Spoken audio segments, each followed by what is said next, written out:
It was a gun. I'm not voting. If we want to build our nation. The problem with the Somalians. Just want to experience something else than a black man. Move on, move Can't be forward. like a horse with blinkers on. Honestly say, I was about to have Corrupt sex and then I pulled crap, up. but it's nice.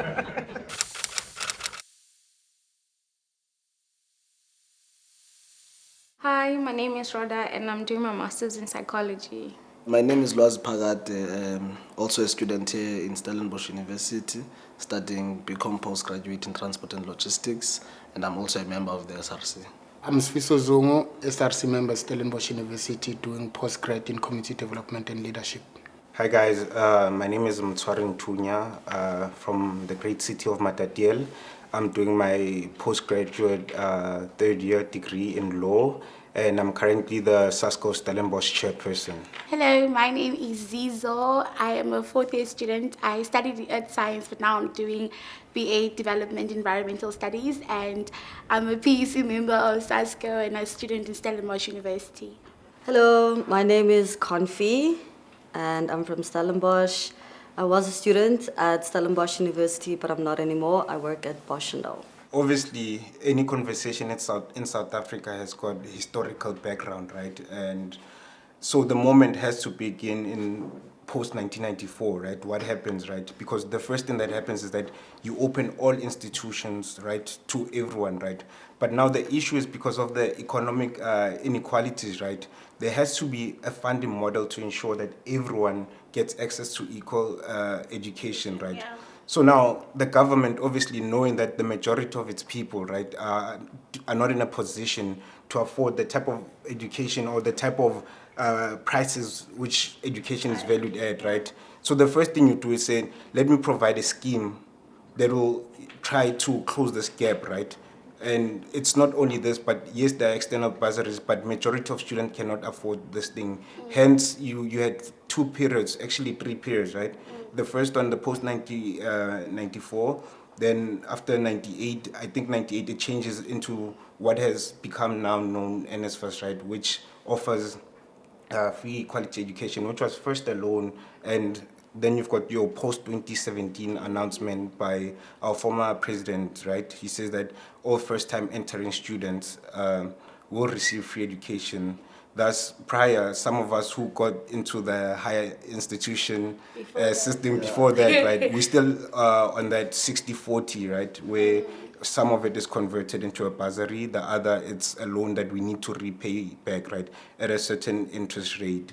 So, but you know, with that thing of you have to pay it back, it's not even clear enough, because some they say, okay, if you do well, if you perform well, then they will, a certain percent you won't have to pay back, but another you're going to have to pay. And also, like, in NSFAS with communication, it's very bad. Like, some people study with NSFAS, they use it every month, but they don't understand what is expected of them after you study with NSFAS. Like, are we free? Are we not free? Are you going to pay it back? Like, it's just, yeah. And I think that the lack of understanding with what entails, like you being like a student who's funded by NSFAS, is the pressure that you have at that moment wherein I have to study, so I'm just going to sign anything that comes at hand, and then I'll just see it afterwards. But then, yeah, then the afterwards is never like as clear.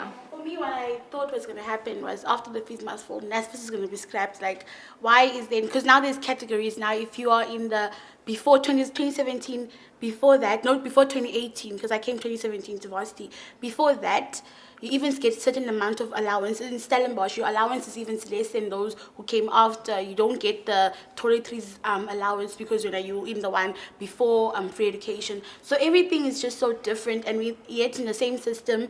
And now it's also separated, and it's just very I don't know, like, it's very complex. And even when you try to call NSFAS and you're like, hey, I want to know when am I getting my contract, you can't even reach them. You wait for 2 hours. Don't what is it called?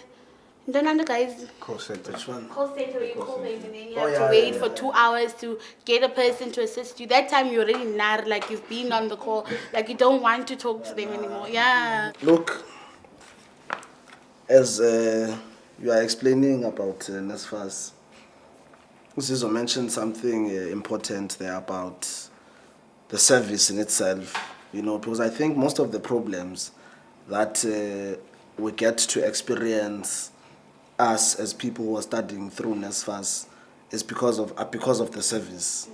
They are not capacitated to deal with the number of applications that come in each year. You know, they're not capacitated to deal with all the calls and the queries that come in at the beginning of the year, when all the students are flocking, you know, to find out information. It causes a lot of confusion. Also, they don't have a lot of offices. You find that there is just one office at NSFAS in Wynberg. If you're in Limpopo now, you have a problem with NSFAS, you can't reach them. You can't, like literally the call center, it's literally, you can't get a hold of them. So now if you're not here in Cape Town, you're screwed basically, because I feel like they need more. I think NSFAS is trying to improve much better in terms of understanding what does it mean to have NSFAS centralized in Cape Town. That's the only office where you can get contact with NSFAS people and staff. Because when they started, it was difficult, but it's getting better. Can I ask something? Do some of us exploit NSFAS? For me, if sending money home is not a problem. Guys, we are poor. I can't be sitting here in Stellenbosch eating croissants, eating muffins, and at home I know what I left at home. Yeah, but I understand. So it feels bad. Like if I get that 5,000 allowance and I know I don't need textbooks, I'm going to give my mom 2.5. That money is not... Don't you think that we are now living a lifestyle that we're not used to, therefore we want to prolong that process of just being here and eating croissants? But then, I mean, you won't find the makunya anywhere close up. I'm just saying, like, it's not about croissants, it's not about specific croissants, but it's just a thing of... it's not even...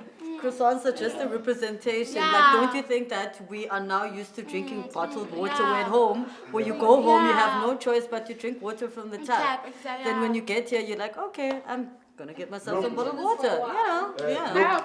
Firstly, us, we are people of blue cheese, but it's fine. Look, there's two elements to this thing, right? Sure. And one of it is a very sinister element to it, right? You find that with the way the economy is doing, right, you sometimes prolong your own degree because you're afraid that what do I do next, right? But however, you are becoming a burden to the system. But then what happens when you're out there and again, there are no jobs, right? So that is why it's very important to talk about these things as to, are people abusing NSFAS, right? If we are honest, right, we do know people, right? Perhaps it's something that we should introspect, you know, ourselves as to how do I live knowing that some student is not funded, but a friend of mine, right, who's got a car, who's renting a place for like 10,000, right, is also an NSFAS, right? Have we actually had those conversations, like personal conversations, to say that how my conscience, that how does it live with that? Or perhaps the person is buying you drinks, right? And when you imbibe, right, you are happy. So you don't question those things of, well, what this person is doing is wrong. I don't think we do.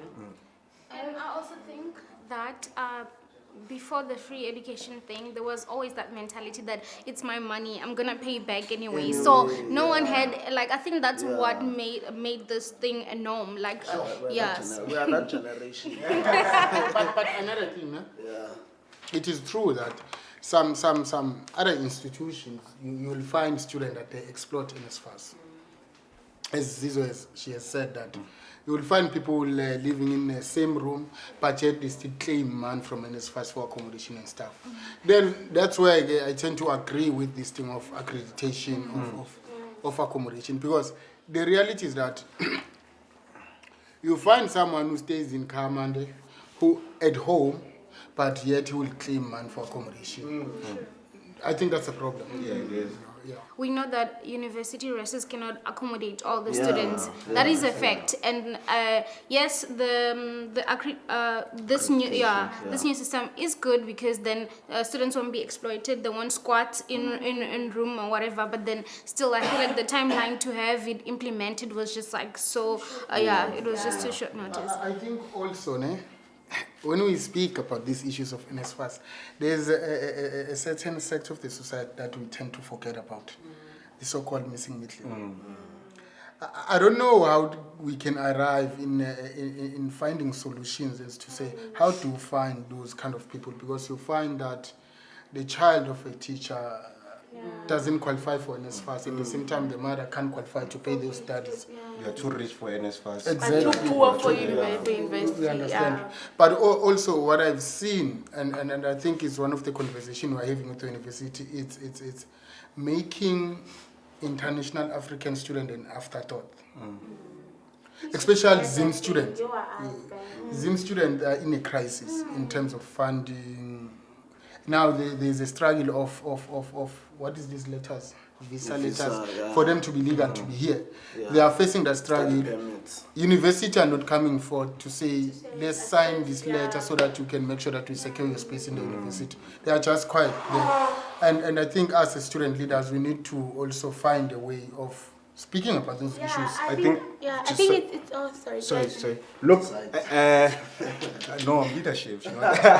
Hegemony. Look, the problem starts with our classification of international students, right? That is a broad term. Yeah. So now, when you say international students, Zimbabweans, even people Lesotho, Swaziland are classified as international students. The problem starts there with classification, right? Because we know SADC has got, deals out to, student universities. But however, when we get here, we've got the notion of international students, and we know you cannot compare a student from Zimbabwe and a student from Sweden.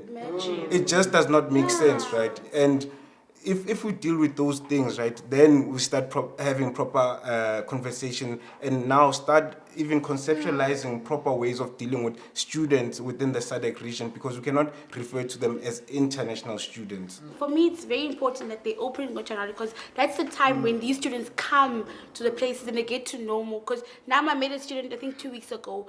She asked her cousin, because some of us, you in the rural areas, someone who's maybe in Cape Town, when you say Eastern Cape. So you ask that person, everything of yours is dependent on this person that you're asking to apply for you.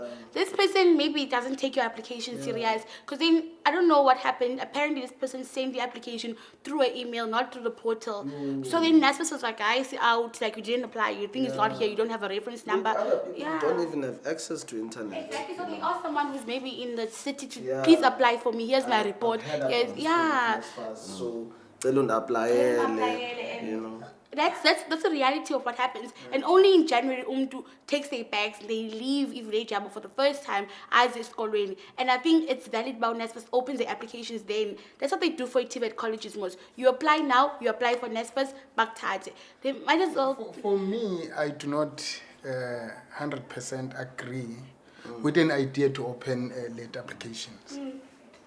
Because to open application is not like opening application then anyone can apply. There's a lot.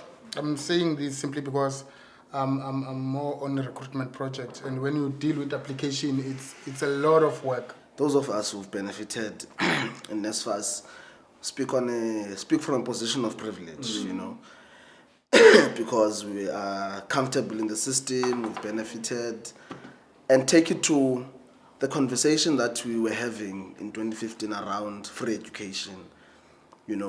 What were we saying when we were talking about free education? That's what I was asking, was like, is the education free? Did we achieve? Because now I feel like people that's the what happens all the time is that people get excited when things get announced, but okay, it's free education. You don't look at it, but is this education really free? Because we're still suffering, we're still going through the most, and it's literally not free at all. What was the point of free education? Did you achieve that, or did you guys succumb?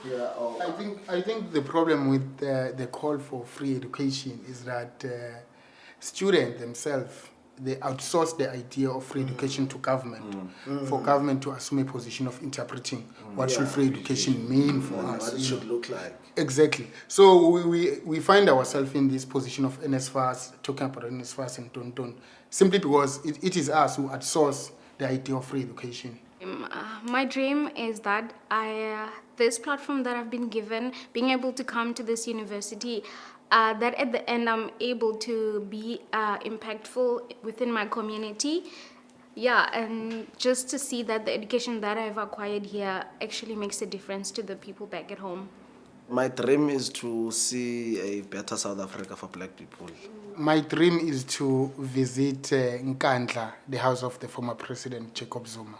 My dream is to see in this lifetime Matatiele becoming the agricultural hub of South Africa.